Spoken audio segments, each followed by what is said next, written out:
श्री गणेशाय नमः। श्रीवररामचंद्राय नमः। श्री हनुमते नमः। श्री गुरुचरणकमलेभ्यो नमः। उमापति महादेवाय नमः। भक्तजन, हम लोग बाबा गोस्वामी तुलसीदास कृत से रामचरितमानस के अर्थ सहित कथा का श्रवण अमृत रस पान कर रहे हैं।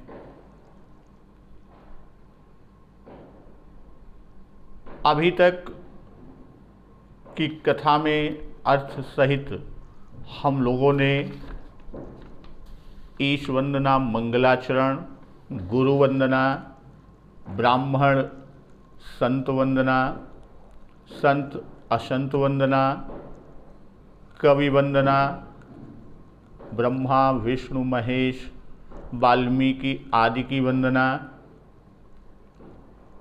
सीता राम धाम परिकर की वंदना, नाम वंदना और नाम महात्म्य के साथ साथ मानस के रूप व महात्म्य की कथा का अमृत श्रवण पान कर चुके हैं। और आज की कथा में हम लोग श्री भारद्वाज और याज्ञवल्क्य संवाद की कथा के क्रम में चलेंगे। तो कथा प्रारंभ करने के पहले हम लोग ईश वंदना कर लेते हैं। तो एक बार बोलिए, प्रभु श्री रामचंद्र की जय। जय जय सुरनायक जन सुखदायक प्रणत पाल भगवंता। गो द्विजहितकारी जय सुरारी सिंधु सुता प्रिय कंता। पालन सुर धरनी अद्भुत करनी मरम न जानई कोई। जो सहज कृपाला दीन दयाला करऊ अनुग्रह सोई। जय जय अविनाशी सब घटवासी व्यापक परमानंदा। अभिगत गोतीतम चरित पुनीतम माया रहित मुकुंदा। जेहि लागी विरागी अति अनुरागी विगत मोह मुनि वृंदा। निशिवासर ध्यावहि गुण गण गावहि जयति सच्चिदानंदा। जेहि सृष्टि उपाई त्रिविधि बनाई संग सहाय न दूजा।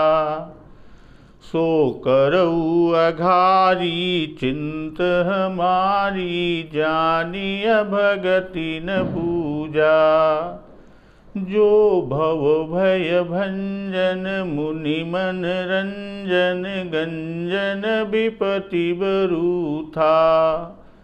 मन बच क्रम वाणी छाणी सयानी सरन सकल सुर जूथा। सारद श्रुति से सारिषय अशेषा जाकं को नहीं जाना। जेहि दीन पियारे वेद पुकारे द्रवौ सो श्री भगवाना। भव बारिधि मंदर सब विधि सुंदर गुण मंदिर सुख पुंजा। मुनि सिद्ध सकल सुर परम भयातुर नमत नाथ पद कंजा। बोलिए सियावर रामचंद्र की जय। भक्तजन, पूर्व दिवस पर हम लोग मानस रूप महात्म के अंतिम खंड की बात किए थे और अब श्री भारद्वाज जी और मुनिश्रेष्ठ याज्ञवल्क्य जी के संवाद बाबा गोस्वामी दास पूर्व में लिख चुके हैं कि इस मानस के 4 घाट चारों दिशाओं में 4 संवाद के बीच बाबा गोस्वामी दास जी रोपित किए थे।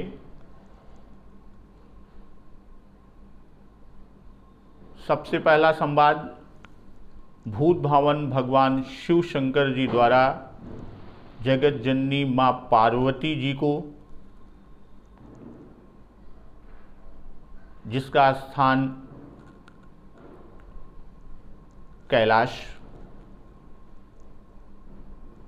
दूसरा संवाद कागभूषुंड जी और पक्षीराज गरुण जी के बीच का संवाद। यह संवाद स्थल नीलगिरी पर। और तीसरा संवाद, तीसरा घाट याज्ञवल्क्य और भरद्वाज जी के बीच का संवाद। यह संवाद स्थल प्रयागराज। और चौथा घाट बाबा गोस्वामी तुलसीदास और सज्जन।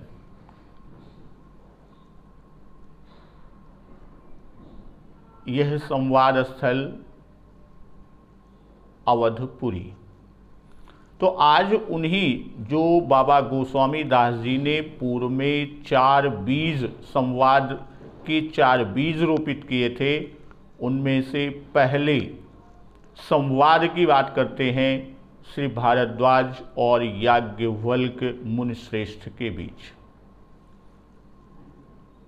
तो जिस दोहे पर पूर्व दिवस में समापन हुआ था वहीं से प्रारंभ करते हैं। अब रघुपति पद पंकरुह हिय धरि पाई प्रसाद, कहूँ जुगल मुनि वर्य कर मिलन सुभग संवाद। अब रघुपति पद पंकरुह, यहाँ पंकरुह का अर्थ कमल, हिय धरि पाई प्रसाद, प्रसाद का अर्थ प्रसन्नता या कृपा।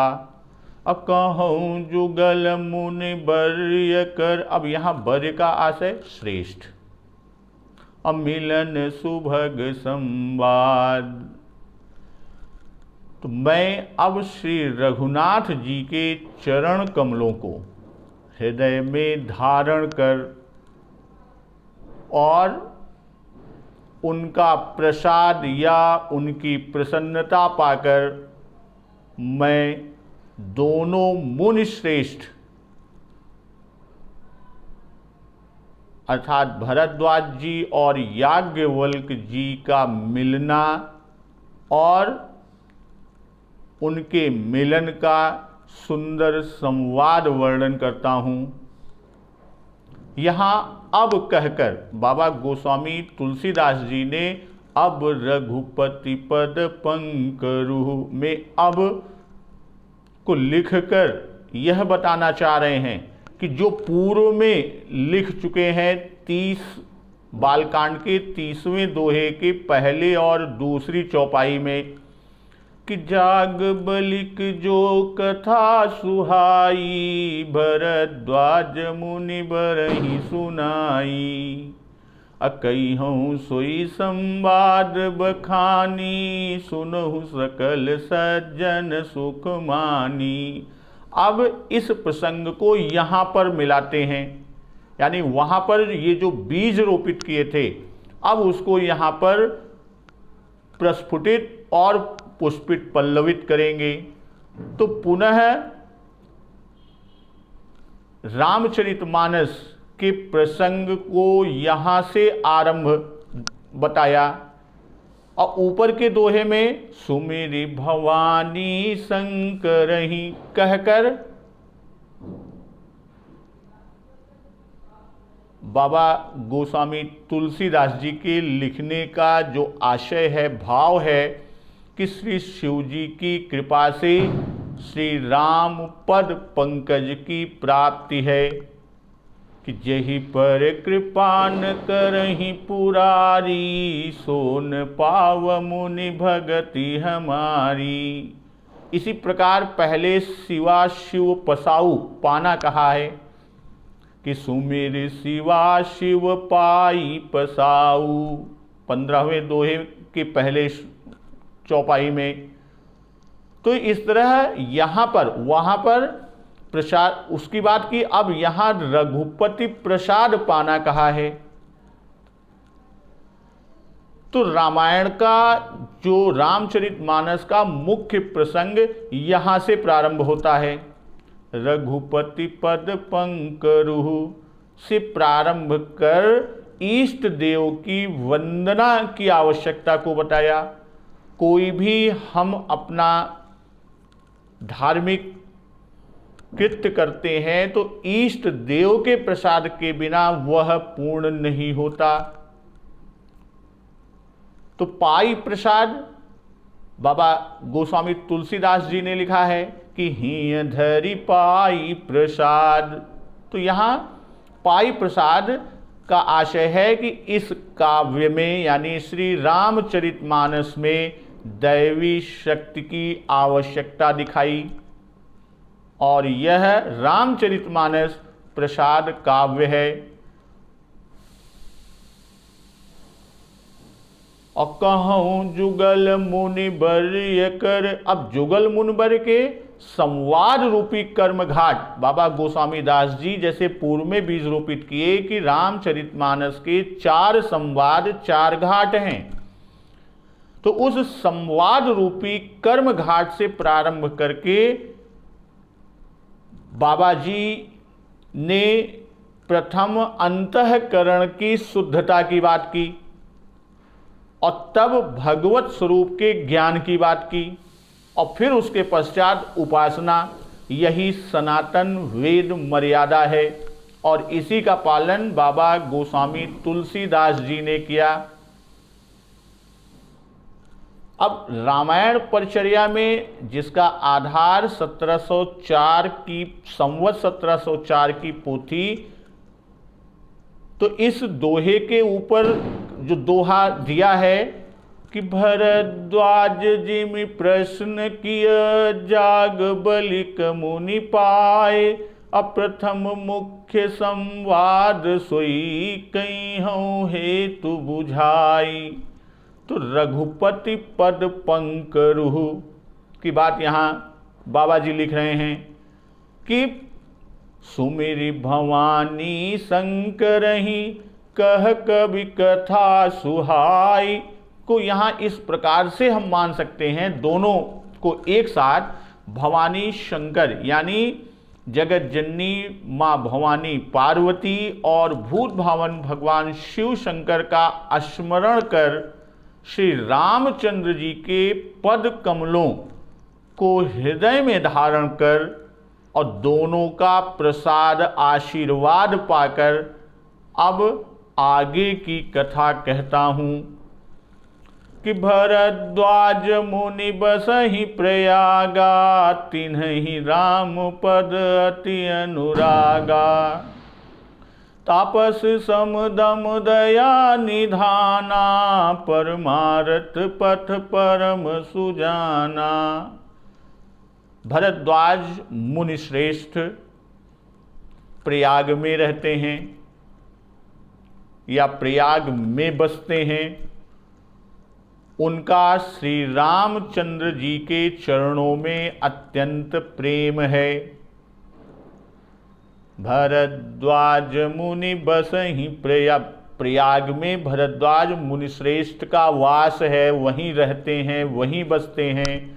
और तिन्हि राम पद अति अनुरागा, उनका श्री रामचंद्र जी के चरणों में अत्यंत प्रेम है।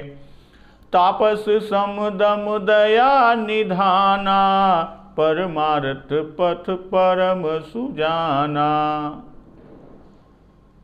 भरद्वाज ऋषि श्रेष्ठ तपस्वी हैं, सम दम और दया के तो खजाना हैं, अर्थात समुद्र ही हैं।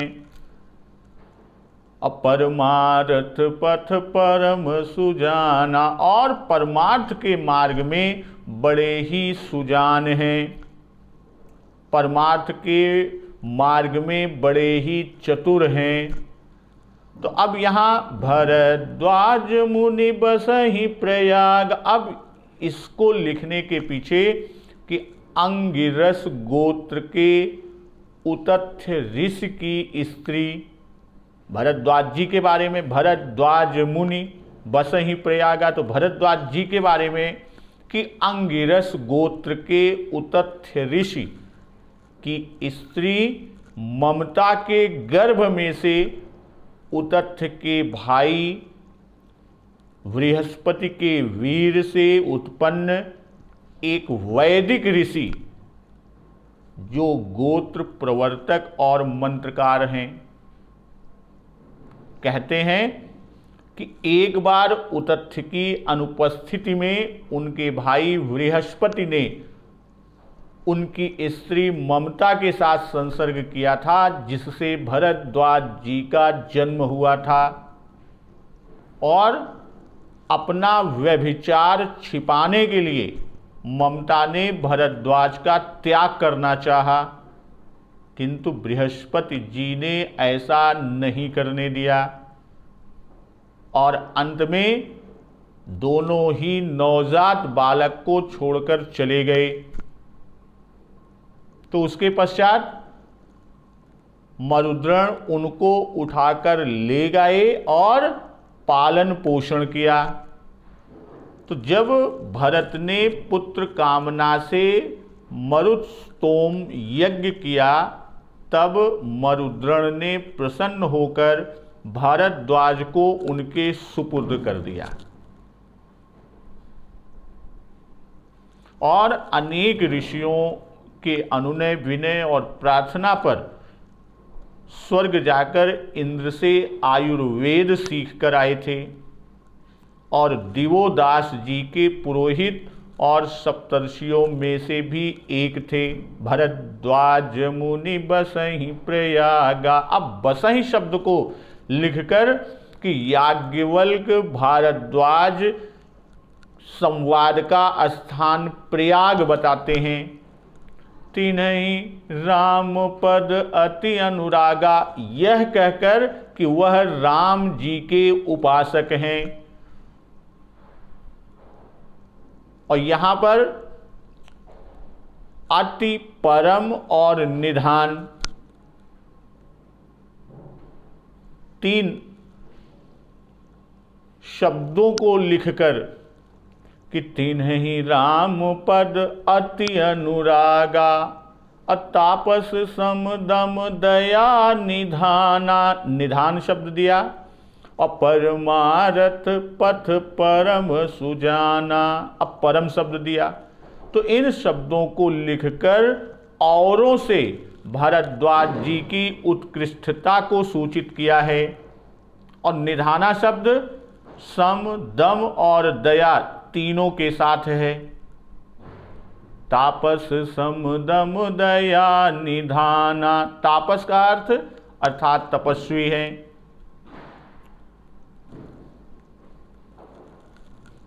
भीतर बाहर की इंद्रियों को कसते हैं, वह भी तप है। तापस सम दम दया निधाना का भाव अगर हम देखें तो अपने तन को तप से ताप देते हैं और दूसरों के लिए दया के निधान हैं, अर्थात ये कर्मकांडी हैं। बाबा गोस्वामी दास जी परमारथ पद दिया कि तापस सम दम दया निधाना, परमारथ पथ परम सुजाना। परमारथ पद में सुजान कहकर ज्ञानी होना भी दिखाया है।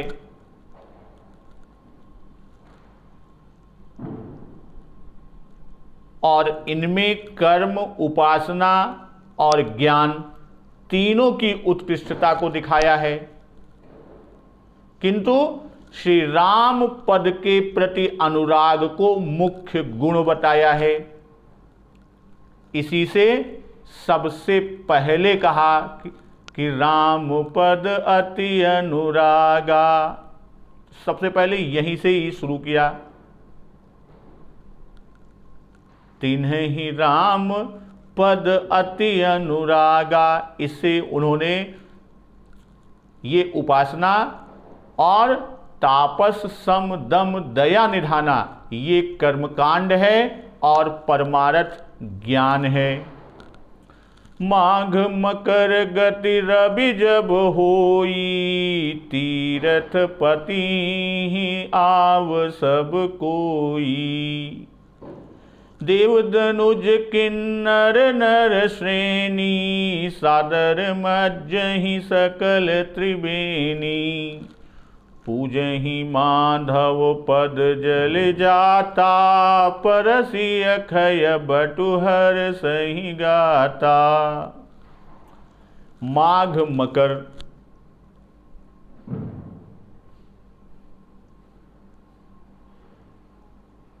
अब गत रवि जब होई, गत का मतलब प्राप्त, और तीर्थ पति यानी तीर्थों का स्वामी प्रयागराज, और श्रेणी देव दनुज किन्नर नर श्रेणी। यहां श्रेणी का भाव पंक्तियां समूह,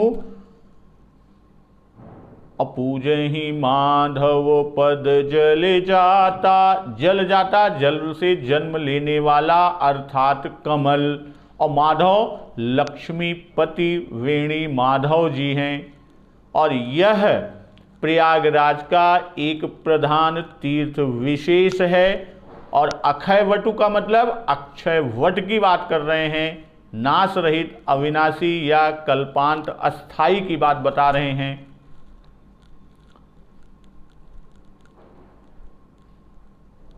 तो यहां माघ मकर गति रवि जब होई, तीर्थ पति ही आव सब कोई।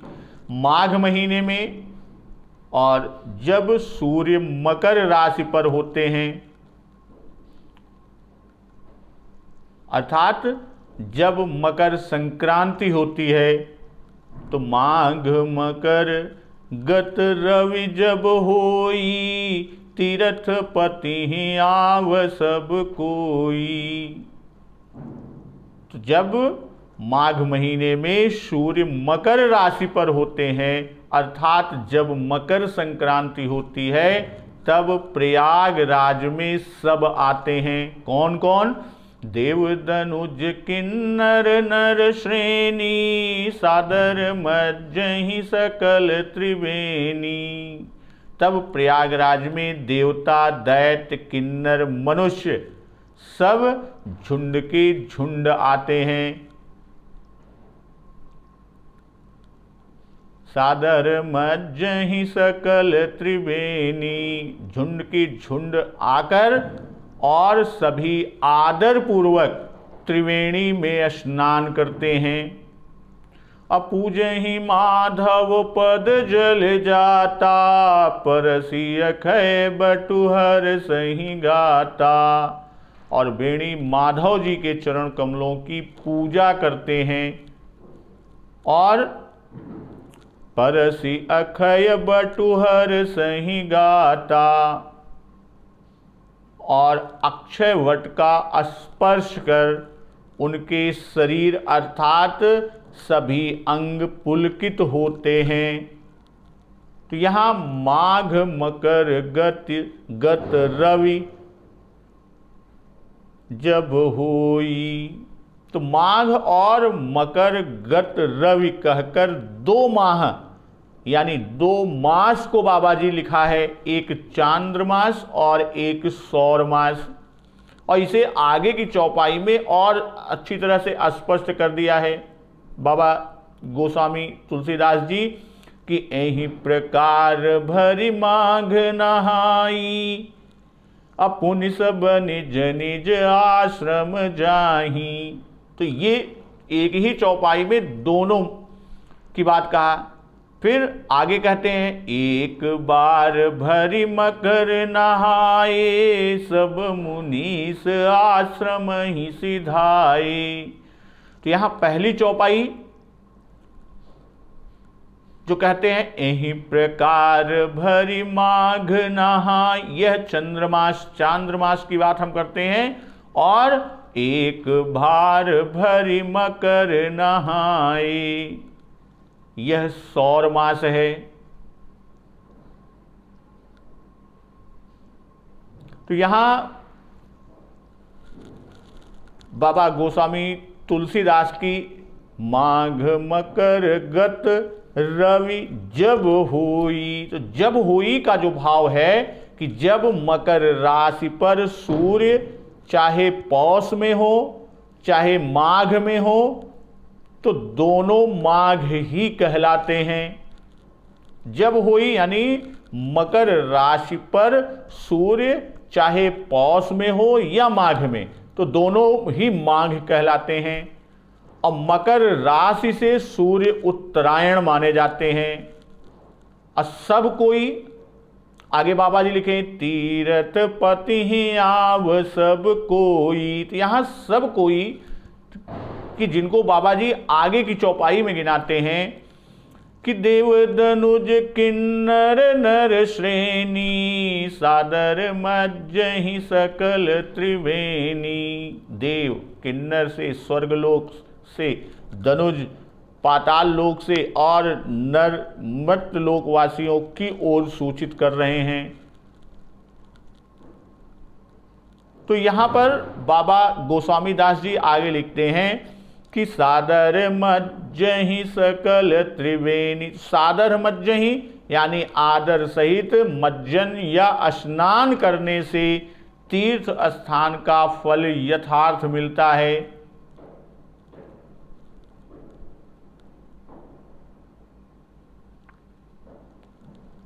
गीता में भगवान श्री कृष्ण ने स्वयं कहा है कि अश्रद्धा से होम दान तप जो कुछ भी किया जाए वह असत कहलाता है, अर्थात उसका करना न करने के बराबर है। वह न तो इस लोक में काम आएगा न परलोक में। इसीलिए बाबा गोस्वामी तुलसीदास जी ने सादर मज्जन लिखा है कि आदर सहित। असब ही सुलभ सब दिन सब देसा, सेवत सादर समन कलेसा।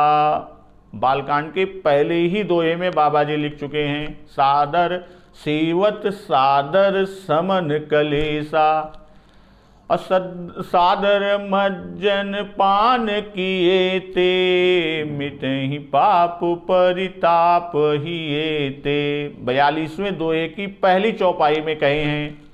तो सादर मज्जन की जो है वह भद्र होते हैं, अर्थात छौर कराते हैं, सिर दाढ़ी मूछ आदि मुड़वाते हैं, अर्थात मुंडनम चोपवासम च तीर्थ स्थाने विधीयते।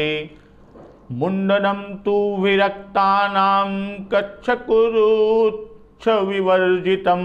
तीर्थ का महात्म सुनते हैं, स्नान करते हैं, त्रिवेणी की पूजा करते हैं और दान देते हैं। अपूजहि माधव पद जल जाता, परसि अखय बटुहर सही गाता। पद कमल किसकी? पूजहि माधव पद, उनके कमल, पद कमल की यानी चरण कमल की पूजा करते हैं। क्यों? क्योंकि भगवान के पद प्रयाग हैं। राम चरण अभिराम काम प्रद तीरथ राज विराजय, असंकर हृदय भगति भूतल पर प्रेम अखय बट भ्राजय। तो गीतावली में कहा कि माधव और अक्षय वट का संबंध है। वे अक्षय वट के पत्र में निवास करते हैं। इसी से दोनों को ही साथ कहा गया। अब बाबा गोस्वामी दास जी, भरद्वाज आश्रम अति पावन, परम रम्य मुनिबर मन भावन, तहाँ होई मुनि ऋषय समाजा, जाहि जे मज्जन तीरथ राजा, मज्जहि प्रात समेत उछाहा, कहीं परस्पर हरि गुण गाहा। तीर्थराज तहाँ होई मुनि ऋषय समाजा, कहाँ की बात कर रहे हैं कि भरद्वाज आश्रम अति पावन, श्री वेणी माधव जी के चरण कमलों को पूजते हैं, अक्षय वट को छूकर उनके शरीर पुलकित होते हैं। तो भरद्वाज जी का आश्रम बहुत ही पवित्र है। भरद्वाज आश्रम अति पावन, अपरम रम्य मुनिबर मन भावन, परम रमणीय और श्रेष्ठ मुनियों के मन को भाने वाला है।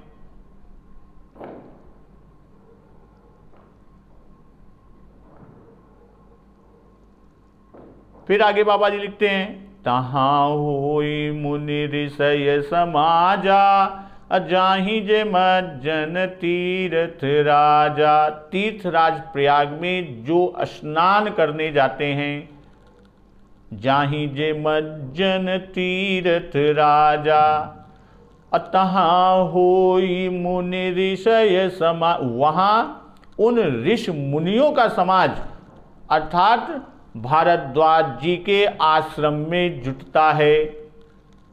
मज्जहि प्रात समेत उछाहा, कहीं परस्पर हरि गुण गाहा। प्रातःकाल सब उत्साह पूर्वक स्नान करते हैं और फिर परस्पर कहीं परस्पर हरि गुण गाहा, और परस्पर हरि के गुण को एक दूसरे से कहते हैं। यहां पर प्रातः की बात आई।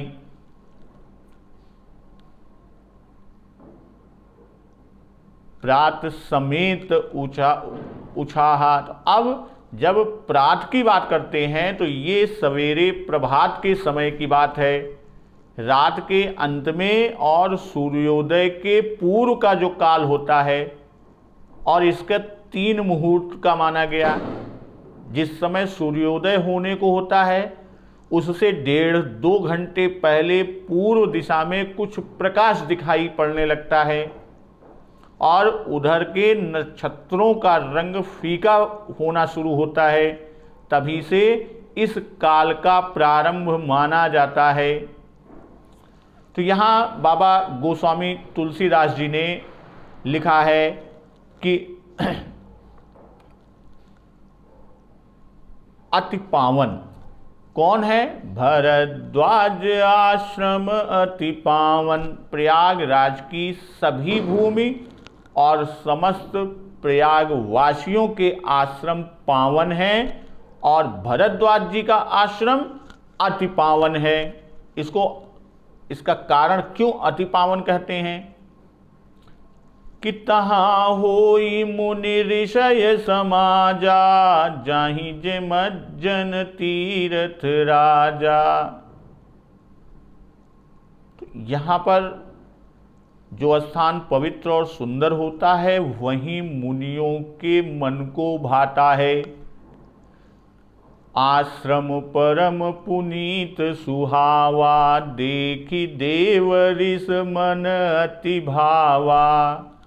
असुचि सुंदर आश्रम निरखी, हर से राजीव नयन। और यहाँ भरद्वाज आश्रम अति तो यहाँ इसी से यहाँ पर अति पावन और परम रम्य कहकर तब कहा कि मुनिबर मन भावन। पहले कहा अति पावन, फिर परम रम्य, और फिर कहते हैं मुनिबर मन भावन। तो भरद्वाज जी श्री वाल्मीकि जी के शिष्य थे और यह अद्भुत रामायण से सिद्ध हैं। और वाल्मीकि जी के आश्रम में खग मृग विपुल कोलाहल करहीं, विरहति बैर मुदित मन चरहीं। तो ऐसी स्थिति थी, भरद्वाज जी के आश्रम में नहीं थी। फिर भी महर्षि वाल्मीकि जी के आश्रम को अति पावन परम रम्य का विशेषण न देकर सुचि सुंदर आश्रम कहा गया। तो यहाँ कुछ खटकता है, पर मर्म कि भरद्वाज का आश्रम मुनिवर मन भावन है और मुनिवरों की दृष्टि में यह अति पावन और परम रम्य है।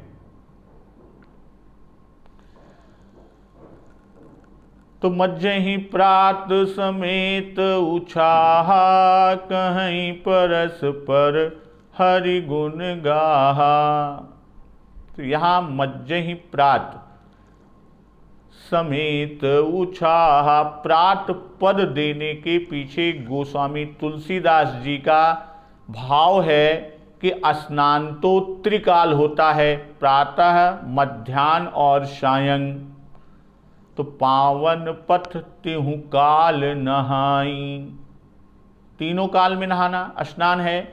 और अन्यत्र अनेक स्थानों में कथा का समाज प्रायः चौथे पहर में जुटता है, एकत्रित होता है। दोपहर के भोजन और विश्राम के पश्चात स्नान करके कथा का नियम पाया गया है कि लगे कहन कछु कथा पुरानी, विगत दिवस गुर आय सुपाई, संध्या करन चले दो भाई। तो इस तरह यहाँ का नियम था कि प्रातः काल स्नान के पश्चात ही समाज होता था, अर्थात सभी एकत्रित होते थे। और माघ में तो विशेष महात्म्य है प्रातः स्नान का, और वही स्नान मुख्य है। तो मज्जहि प्रात समेत उछाहा, कहीं परस पर हरि गुण गाहा। उत्साह पूर्वक कर्म करने से धन धर्म की वृद्धि होती है, और उत्साह भंग होने पर मन में खेद या मलिनता आ जाने से धर्म और धन दोनों की हानि होती है। उत्साह भंगे धन धर्म हानि ही। तो अनुत्साह का कारण क्या बनता है? उत्साह भंग होने या अनुत्साह का जो कारण प्रायः बनता है वह अश्रद्धा ही होता है, और अश्रद्धा से किया हुआ कर्म धर्म सब व्यर्थ होता है। क्योंकि माघ महीने में ये मध्य ठंड की रात होती है, मध्य ठंड का मास होता है, सर्वाधिक ठंड होती है। तो उत्साह शब्द इसलिए दिया कि यहाँ पर इस ठंड अर्थात शीत का कोई भय नहीं करते और प्रात में ही स्नान करते हैं। तो कहीं परस्पर का भाव कि इस कथा की जो एक रीति है उसके अनुसार समाज नहीं होता कि कोई एक विशेष व्यक्ति कहे और सब सुने वरंच सभी कहते हैं। तो परस्पर का भाव कि जो जिससे सत्संग करने का इच्छुक उसका उससे समागम। तो ब्रह्म निरूपण धर्म विधि बरनहि तत्व विभाग, कहीं भगति भगवंत कई संयुत ज्ञान विराग। अब यहाँ पर ब्रह्म निरूपण धर्म विधि, ब्रह्म का निरूपण, धर्म विधि यानी धर्म के विधान, अब बरनहि तत्व विभाग और तत्व के विभागों का वर्णन करते हैं। अकहीं भगति भगवंत कई संयुत ज्ञान विराग, और ज्ञान वैराग्य संयुक्त भगवान की भक्ति कहते हैं। तो ब्रह्म का वर्णन नहीं किया जा सकता।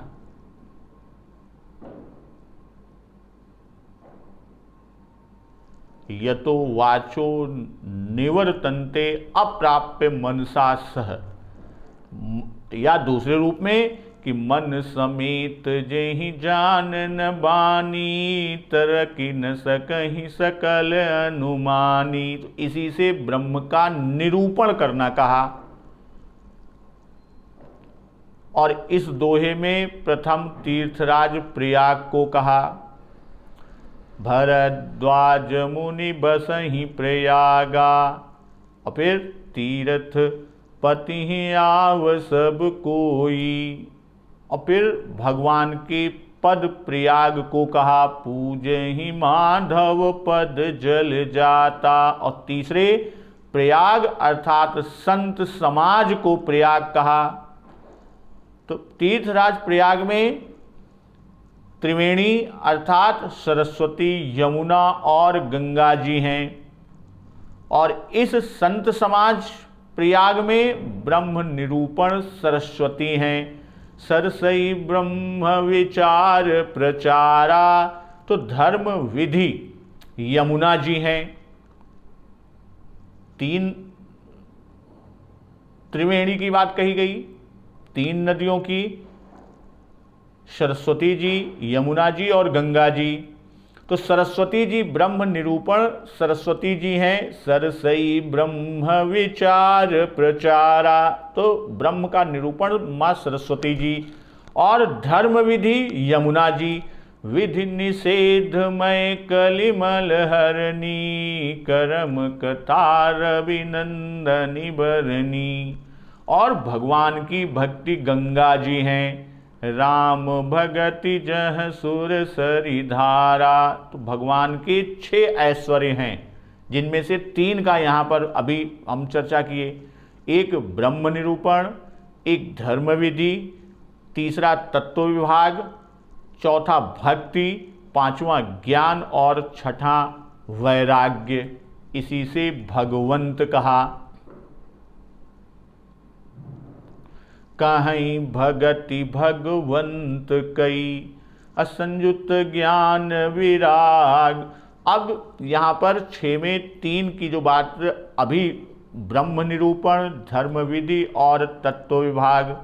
ब्रह्म निरूपण धर्म विधि, अबर नहीं तत्व विभाग। तो ब्रह्म निरूपण से उत्तर मीमांसा, धर्म विधि से पूर्व मीमांसा और तत्व विभाग से सांख्य शास्त्र।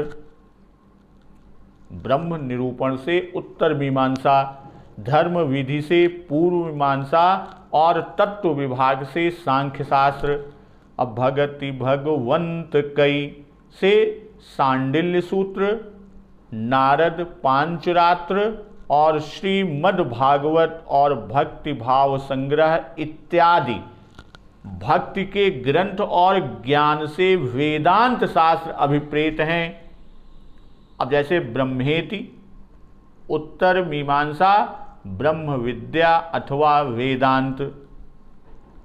तो पूर्व मीमांसा का विषय धर्म है और उत्तर मीमांसा का विषय ब्रह्म है, अथातो ब्रह्म जिज्ञासा। तो यहाँ बाबा गोस्वामी दास जी ज्ञान वैराग्य से युक्त भगवान की भक्ति का कथन करते हैं। कहीं भगति भगवंत कई, उन 6 की बात करते हुए भगवंत शब्द की जो बात आई, वहां पर 6 की बात आई। कौन से? ऐश्वर्य की। ब्रह्म निरूपण, धर्म विधि, तत्व विभाग, भक्ति, ज्ञान और वैराग्य। इसी से भगवंत कहा। बाबा गोस्वामी तुलसीदास जी ने भगवंत का उल्लेख किया। तो इस तरह भक्ति का कथन कर रहे हैं। और यह भक्ति की जो बात हो रही है, भगति भगवंत कहे संयुत ज्ञान विराग। तो भक्ति, ज्ञान और वैराग्य की, ऊपर 3 की बात किया, ब्रह्म निरूपण, धर्म विधि, तत्व विभाग। फिर नीचे कहते हैं 3 चीज़ों की, भक्ति, ज्ञान और वैराग्य। 6 ऐश्वर्य की बात की किसमें, इसी दोहे में, कि मानस में स्थल पर आई है, यानी इस रामचरितमानस में। तो और अंत में संयुत ज्ञान विराग, भक्ति को कहकर कहीं भगति भगवंत, जो भक्ति है भगवान के प्रति, तो अंत में संयुत ज्ञान विराग भक्ति को कहा। तो संत समाज प्रयाग के सत्संग का निष्कर्ष ज्ञान वैराग संयुक्त भक्ति है। और दूसरी जगह पे भी बाबा गोस्वामी दास जी लिखे हुए हैं, सोहन राम प्रेम बिनु ज्ञानी, अश्रुति सम्मत हरि भगति पथ संयुत बिरति विवेक। उत्तरकांड में चर्चा होगी। बालकांड के 40वें दोहे में उल्लिखित किए हैं कि जुग बिच भगति देव धुनि धारा, सोहति सहित सुबिरति विचारा। तो ज्ञान और वैराग्य साथ में होने से भक्ति की शोभा विशेष हो जाती है। इसीलिए ज्ञानी भक्त प्रभु ही विशेष प्यारा कहा गया है। तो एहि प्रकार भरी माग नहाई, पुनि सब निज निज आश्रम जाही। अब प्रति संबत अति होई आनंदा, मकर मज्जि गवनहि मुनि वृंदा। इस प्रकार जैसा ऊपर कह चुके हैं कि ब्रह्म निरूपण धर्म विधि, अबर नहीं तत्व विभाग, कहीं भगति भगवंत कई संयुत ज्ञान विराग। तो इस तरह ऊपर जितनी भी चीजें कही हैं, अब कब किस तरह से कहा गया है, मज्जहि प्रात समेत उछाहा, कहीं परस पर हरि गुण गाहा। तो सब पूरे माघ भर स्नान करते हैं। एहि प्रकार भरी माघ नहाई, पूरे माघ, भरी माघ यानी पूरे माघ मास में स्नान करते हैं। और पुण्य सब निज निज आश्रम जाही, फिर सब अपने अपने आश्रमों को लौट जाते हैं। अब प्रति संबत प्रति होई आनंदा, तो यहाँ हर साल अत्यंत आनंद होता है। मकर मज्जि गवनहि मुनि वृंदा, मकर स्नान करके मुनि वृंद चले जाते हैं। तो भरी माघ नहाई, अपुनि सब निज निज आश्रम जाही। तो भरी माघ नहाने का भाव कि एक दिन भी कम नहीं होने पाता। क्यों? क्योंकि यदि एक दिन का भी क्षय होता है, कम हो जाता है, तो जो 1 माह का वहाँ पर भक्त कल्पवास करते हैं, वह कल्पवास खंडित हो जाता है। इसी से चांद्रमास और सौरमास दोनों के साथ भरी पद को बाबा जी ने दिया कि भरी माघ नहाई। और फिर नीचे आपका आएगा कि एक बार भरी मकर नहाए। तो यही प्रकार से कथा में अंतर न पड़ने पाए। और प्रत्येक वर्ष, प्रत्येक माघ और मकर मास में प्रत्येक दिन स्नान और कथा इसी प्रकार होती है। अब प्रति संबत अति होई आनंदा, मकर मज्जि गवनहि मुनि वृंदा। तो यहाँ पर पुण्य सब निज निज आश्रम जाही, और फिर नीचे लिखते हैं मकर मज्जि गवनहि मुनि वृंदा। यहाँ 2 बार लिखने के पीछे कारण, तो विद्वत और पूज्य संतजन तथा टीकाकार का मानना है कि चांद्रमास भर ही स्नान करते हैं और कुछ माघ चांद्र और सौर मकर दोनों मास की बात करते हैं। तो जो चांद्रमास भर स्नान करते हैं वे ही उसकी पूर्ति पर चले जाते हैं, अर्थात दूसरे मास सौर मास के पूरा होने की राह को नहीं देखते, उसका इंतजार नहीं करते। तो इनका जाना यही प्रकार, भरी माघ नहाई पुनि सब निज निज आश्रम जाही।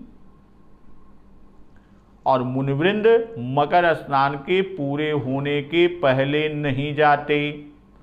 एक बार भरी मकर नहाए सब मुनीस आश्रमन सिधाए।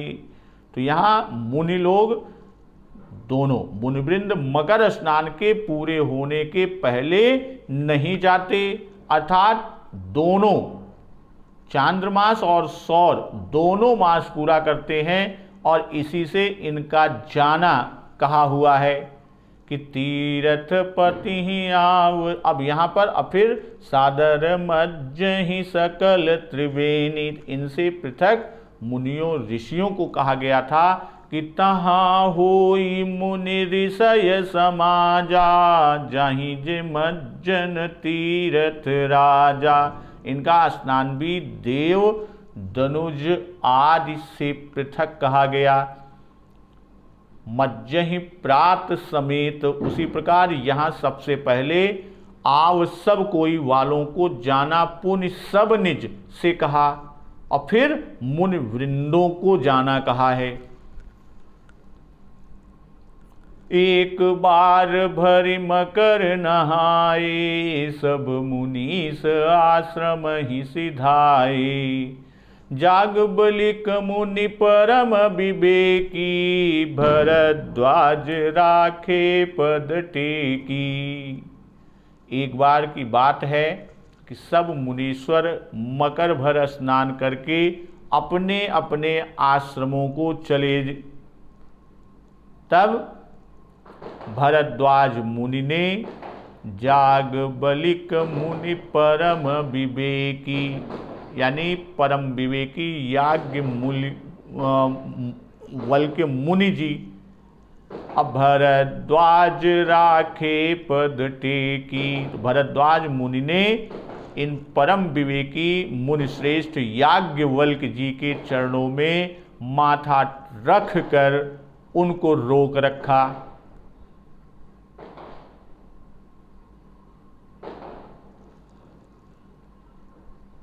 श्रीमद् भागवत में कुछ कथा इस प्रकार से कही गई है कि याज्ञवल्क जी ने ऋग्वेद संहिता बाष्कल से और बाष्कल ने पैल से सुनी और पैल ने व्यास से पढ़ी थी। तो इस प्रकार यजुर्वेद संहिता व्यास जी ने अपने शिष्य वैशंपायन जी से कही और यह संहिता याज्ञवल्क जी ने वैशंपायन जी से पढ़ी थी और वैशंपायन को ब्रह्म हत्या लगी। तब उनके शिष्य चरकार्धर ने हत्या दूर करने के व्रत का आचरण किया। तो याज्ञवल्क जी ने कहा, हे भगवान, आप अल्पवीर ब्राह्मणों के किए हुए व्रत से ऐसा क्या लाभ है? मैं अकेला ही दुश्चर व्रत का आचरण करूंगा। तो यह सुन वैशंपायन जी रुष्ट हुए और बोले, मुझे ब्राह्मणों का अपमान करने वाले तुझ ऐसे शिष्य से कोई प्रयोजन नहीं। तो तू तुरंत ही मुझसे पढ़ी हुई विद्या त्याग दे और यहाँ से चला जा। तब याज्ञवल्क जी ने यजुः यानी श्रुतियों को वमन कर दिया और वहाँ से चले गए। तो उन वमन रूप में पड़े हुए यजुर्वेद के मंत्रों अर्थात श्रुतियों को जो अत्यंत सुरम थे, देखकर अन्यान्य यानी अन्य मुनियों ने लोलुपतावश तीतर रूप रखकर ग्रहण किया और तीतर रूप से निकला क्योंकि ब्राह्मण रूप से वमन को कैसे निगलते। तो इससे यह अत्यंत मनोहर यजुः शाखा तैत्तरीय शाखा कहलाई। और अंत में अभिलाषा कही कि मैं यजुर्वेद के ऐसे मंत्रों के पाने की प्रार्थना करता हूं। तो भगवान सूर्य ने अश्व रूप धारण कर उनकी कामना के अनुसार यानी याज्ञवल्क्य जी को कहा कि वैसा ही हो। यह स्तुतियां प्रदान की और जिनसे याज्ञवल्क्य जी ने 15 शाखाओं की रचना की। तो ये याज्ञवल्क्य जी के विषय में श्रीमद् भागवत कथा में उल्लेख है। तो जागबलिक मुनि परम विवेकी, भरद्वाज राखे पद टेकी। रोका तो चरण में अपने मस्तक को रखकर कि सादर चरण सरोज पखारे, अति पुनीत आसन बैठारे। करी पूजा मुनि सुजसु बखानी, बोले अति पुनीत मृदुबानी। आदर पूर्वक भरद्वाज जी ने श्री याज्ञवल्क्य जी के चरण कमल को धोया और अति पुनीत आसन बैठारे, अत्यंत पवित्र आसन पर बैठाया, उन्हें विराजमान किया। अकरि पूजा मुनि सुजस बखानी, मुनि जी की पूजा कर उनका सुंदर यश बखान कर भरद्वाज जी बोले अति पुनीत मृदुबानी, अत्यंत पवित्र मीठी कोमल वाणी बोले। अब करि पूजा, तो पूजा के प्रायः 3 भेद हैं, पंचोपचार, दशोपचार और खोडोपचार। तो गंध, पुष्प, धूप, दीप और नैवेद्य से जो पूजा होती है उसे पंचोपचार कहते हैं। धूपम दीपम च नैवेद्यम तांबूलम च प्रदक्षिणा। तो धूप, दीप, गंध, पुष्प और नैवेद्य से पूजा पंचोपचार, जिसमें इसके अतिरिक्त पाद्य, अर्घ्य, आचमन, स्नान ये सम्मिलित होता है। तो यहाँ पर करि पूजा मुनि सुजसु बखानी, बोले अति पुनीत मृदुबानी। मुनि सुजसु बखानी यानी आपने भरद्वाज जी ने कि मुनि जी के बारे में कि अमुक अमुक महात्माओं के भ्रम, संशय और अज्ञान दूर किए हैं, भिन्न भिन्न को आपके द्वारा भक्ति और ज्ञान की प्राप्ति हुई, बहुत सारे पापियों को आपने भगवत सम्मुख कर भगवान जी के सामने रख करके उनको पवित्र यश प्रदान कराया। तो आपकी महिमा जगन मात्र में विख्यात है। अब बोले अति पुनीत मृदुबानी यानी निश्चल सरल वाणी पुनीत कही जाती है।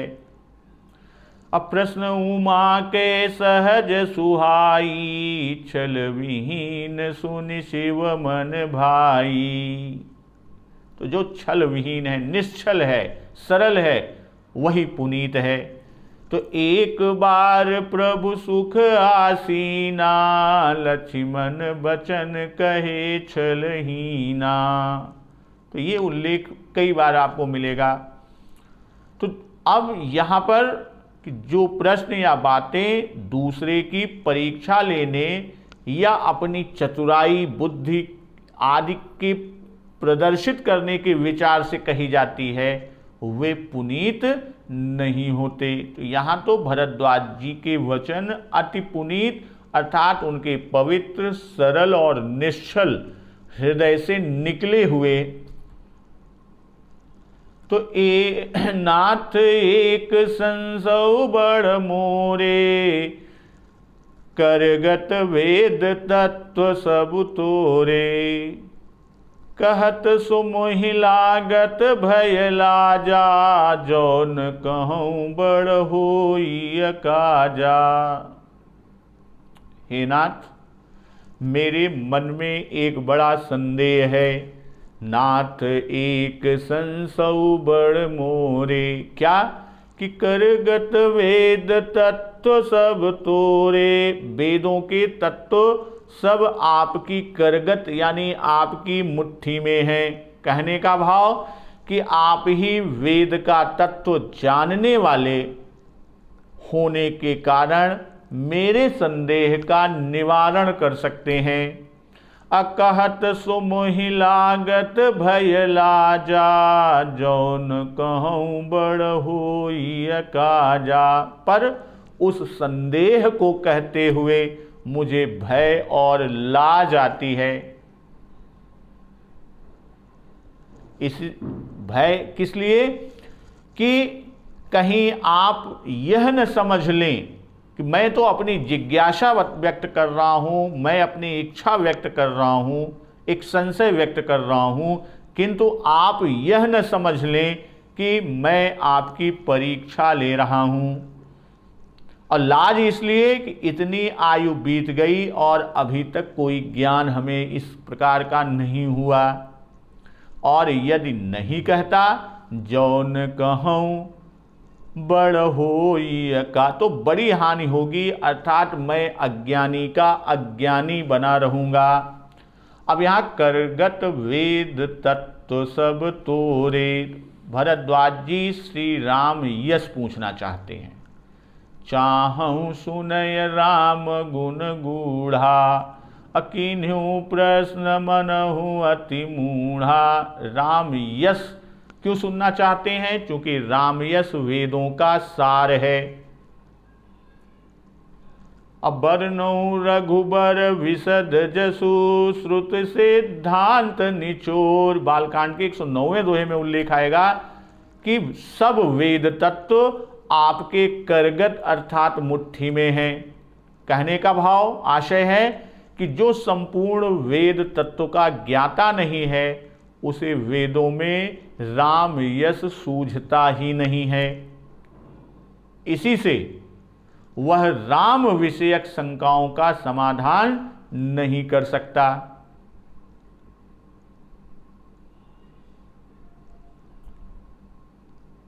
कि आपके मुट्ठी में है, इसलिए आप मेरी इस शंका का निवारण कीजिए। और नहीं पूछता तो मैं अज्ञानी का अज्ञानी ही बना रहूँगा। तो संत कहीं असि नीति प्रभु, श्रुति पुराण मुनि गाओ। होई न विमल विवेक उर, गुर सन किए दुराओ। बाबा गोस्वामी तुलसीदास जी लिख रहे हैं कि हे प्रभु, संत लोग ऐसी नीति कहते हैं। संत कहीं ऐसी नीति प्रभु, अश्रुति पुराण मुनि गाओ।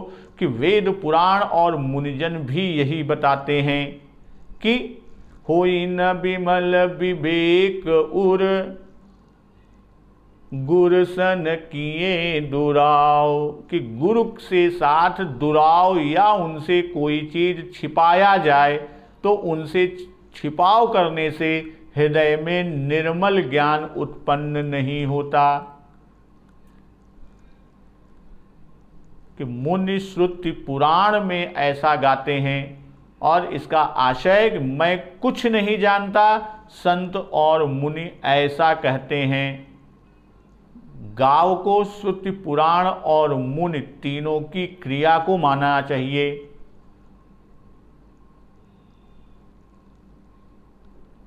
अब यहाँ बाबा जी का संभवतः इसी अभिप्राय से मानस में गाई आदि शब्दों का प्रयोग किया गया। जैसे नेति नेति कही जा सुगुण, करहि निरंतर गान। बालकांड के 12वें दोहे में अमुनि ही प्रथम हरि कीरति गाई। गाई फिर हमने किया सो सब हेतु कहब मैं गाई।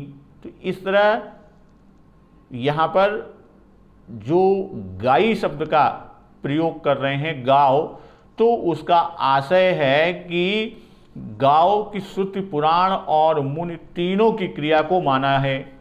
अहोई न विमल विवेक उर, गुर सन किए दुराव, कहने का भाव है कि औरों से छिपाव करने से हानि तो नहीं होती, औरों से लाज की बात भले ही ना कहें, पर गुरु से उसे कभी नहीं छिपाना चाहिए, गुरु से अवश्य ही कह देना चाहिए।